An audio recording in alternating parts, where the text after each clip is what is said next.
আসসালামু আলাইকুম বন্ধুরা, কেমন আছো সবাই? আজকে বিরিয়ানি করব কারণ আমার ভাগিনার জন্মদিন। তো ওই যে গরুর মাংস আর ডিম আর পোলাও চাল দিয়ে এই যে মাংসটাকে আমি ধুয়ে কেটে পরিষ্কার করে ম্যারিনেট করে নিয়ে নিয়েছি। তো এখানে 3.5 কেজি মাংস আছে। তো মাংসটাকে ম্যারিনেট করে প্রেশার কুকারে সিদ্ধ করে নেব। আর ডিমগুলো সিদ্ধ করে নিয়েছি, এই যে প্রেশার কুকারে দিয়ে দিচ্ছি মাংসগুলো। এখানে গরুর মাংস সিদ্ধ হতে অনেক সময় লাগবে। আর হচ্ছে পোলাওর চাল, এটা হলো চিনি গুঁড়া চাউল। এখানে আমি পোলাও রান্না করার জন্য তেল দিয়ে দিয়েছি। তো দিয়ে দিলাম পেঁয়াজ। পেঁয়াজটাকে একটু ভেজে তেজপাতা দিয়ে দিয়েছি। আর অন্যান্য মশলা আমি বিরিয়ানির মশলার প্যাকেটের সাথে দিয়ে দিবে। এখানে বাটা আদা রসুন দিয়ে দিয়েছি। তো ভালো করে মশলাটাকে কষিয়ে নেব। এরপরে চাউল দিয়ে চাউলগুলোকে ভেজে নেব। এই যে দিয়ে দিলাম চাউলগুলোকে ভাজতে থাকবো 10 মিনিট। চালটাকে ভেজে তারপরে আমি পানি দিয়ে দিব। তো চাউলগুলো এখানে 4 কেজি চাউলের পোলাও। তো ভালো করে নাড়তে নাড়তে চাউলটাকে ভাজা হয়ে গেলে আমি দিয়ে দিব এখানে কিছু লিকুইড দুধ। তো এই যে দিয়ে দিলাম পরিমাণ মতো লবণ, কারণ পরে লবণ দিতে অনেক সময় মনে থাকে না, তাই দিয়ে দিলাম লবণ।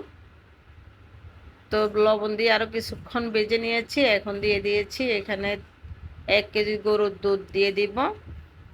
4 কেজি চাউলের সাথে 1 কেজি গরুর দুধ, এটা গরুর দুধ। তো দিয়ে ভালো করে নেড়েছে, আরও কিছুক্ষণ নেড়ে এরপরে আমি দিয়ে দিব গরম পানি। তো গরম পানি দিলে পোলাওটা একটু ঝরঝরা হয়, খেতে ভালো লাগে, তাই দিয়ে দেবো। এই যে দুধটাকে সেকে দিয়ে দিলাম। তো কিছুক্ষণ নেড়ে নিব, নেড়ে চেড়ে এরপরে আমি দিয়ে দিব ওই যে ফুটানো পানিটা দিয়ে দিয়েছি অফ ক্যামেরায়। এই যে দেখো চাউলের পরিমাণ মতো পানি দিয়ে দিয়েছি। আর ওইদিকে আমি প্রেশার কুকারে যে মাংসগুলো সেদ্ধ করে নিয়েছি সেই মাংসগুলো দিয়ে দিব একসাথে। এই যে দিয়ে দিলাম মাংস। মাংস দিয়ে এরপরে ভালো করে রান্না করে নেব ঢাকা দিয়ে। তো এই জন্য মিক্স করে দিয়েছি।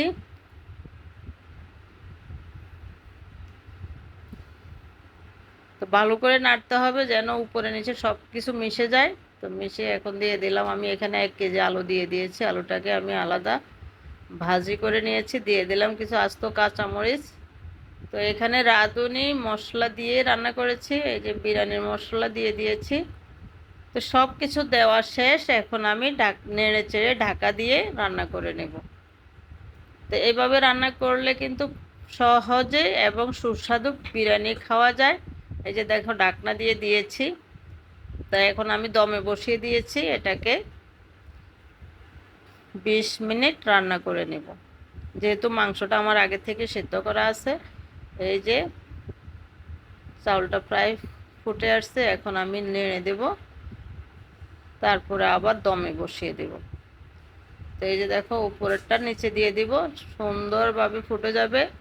পারফেক্টলি বিরিয়ানি রান্না করার জন্য এইভাবে রেসিপিটা করলে কিন্তু সহজ এবং সুস্বাদু বিরিয়ানি করা যায়। তো ঘরে থাকা উপকরণ দিয়েই বিরিয়ানিটা করা হয়েছে। দেখো একদম খুব সুন্দরভাবে হয়ে গিয়েছে। তো কেমন লাগলো তোমাদের ভিডিওটা? যদি ভালো লাগে প্লিজ ফলো দিয়ে লাইক কমেন্ট শেয়ার করে অন্যদেরকে দেখার সুযোগ করে দিও। কেমন লাগলো কমেন্টসে জানিয়ে দিও। এই যে রান্নাটা, কিছু বিরিয়ানি আমি এখানে আলাদা করে নিচ্ছি। তো জন্মদিনের অনুষ্ঠানটা আমি দেখাইতে পারি নাই বলে দুঃখিত, কারণ অন্য বাড়িতে হচ্ছে আমি রান্না করে দিয়েছি। এই যে দেখো ডিমগুলো দিয়ে দিয়েছি।